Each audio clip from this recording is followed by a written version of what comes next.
اذان اسلام کا اہم ترین شعار ہے اور اس بات کی کھلی علامت ہے کہ جس جگہ سے اذان کی آواز آ رہی ہے وہ جگہ اسلامی آبادی پر مشتمل ہے۔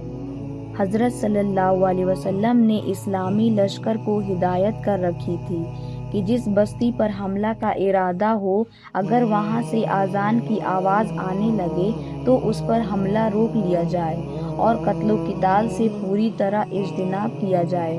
اسی بنا پر حضرات فقہا فرماتے ہیں کہ اگر کسی شہر کے لوگ اذان نہ دینے پر اتفاق کر لیں تو ان سے جنگ کی جائے گی اور اذان جاری کرنے پر مجبور کیا جائے گا۔ اذان کا جواب دینا بہت ثواب کا عمل ہے۔ ایک حدیث میں حضرت صلی اللہ علیہ وسلم نے ارشاد فرمایا کہ جو شخص اخلاص کے ساتھ مؤذن کے کلمات اذان دہرائے اور حی علی الصلاۃ اور حی علی الفلاح کے جواب میں لا حول ولا قوۃ الا باللہ العلی العظیم کہے تو انشاءاللہ وہ جنت میں داخل ہوگا۔ یہ روایت مسلم شریف میں موجود ہے۔ اور جو شخص اذان کے بعد یہ دعا وسیلہ پڑھے اس کو حضرت صلی اللہ علیہ وسلم کی شفاعت نصیب ہوگی۔ اللہم رب ھذہ الدعوۃ التامہ والصلاۃ القائمۃ آت محمدا الوسیلۃ والفضیلۃ وابعثہ مقاما محمودا الذی وعدتہ، یعنی اے اللہ، اے اس مکمل دعوت اور قائم شدہ نماز کے مالک محمد صلی اللہ علیہ وسلم کو مقام وسیلہ جو جنت کا سب سے اعلیٰ مقام ہے اور فضیلت اور برتری سے سرفراز فرمائیے، اور آپ کو اس مقام محمود پر فائز فرمائیے جس کا آپ نے وعدہ فرمایا ہے۔ بہرحال اذان کے جواب کا اہتمام کرنا بہت نفع بخش ہے، اس میں کوتاہی نہ ہونی چاہیے، مگر افسوس کا مقام ہے کہ آج اذان کا جواب کا بالکل اہتمام نہیں کیا جاتا۔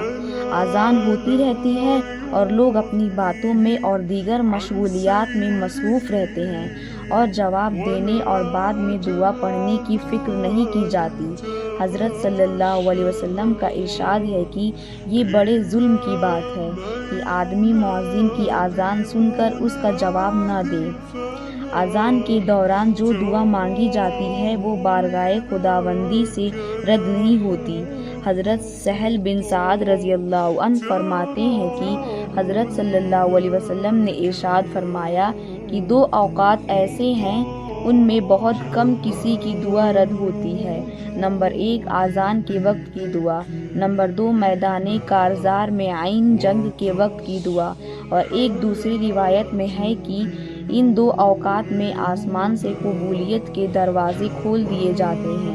حضرت سلمہ رضی اللہ تعالی عنہا فرماتی ہیں کہ مجھ سے حضور اکرم صلی اللہ علیہ وسلم نے ارشاد فرمایا کہ سلمہ تم مغرب کی اذان کے وقت یہ دعا پڑھا کرو: اللہم باستقبال لیلک و ادبار نہارک و اصوات دعائک و حضور صلواتک اسألک ان تغفر لی، یعنی اے اللہ، میں آپ کی رات کے آنے اور دن کی رخصت ہونے اور آپ کی طرف بلانے والے مؤذنوں کی آوازوں اور آپ کی عبادات کے وقت حاضر ہونے سے آپ سے درخواست کرتی ہوں کہ مجھے بخش دیجیے۔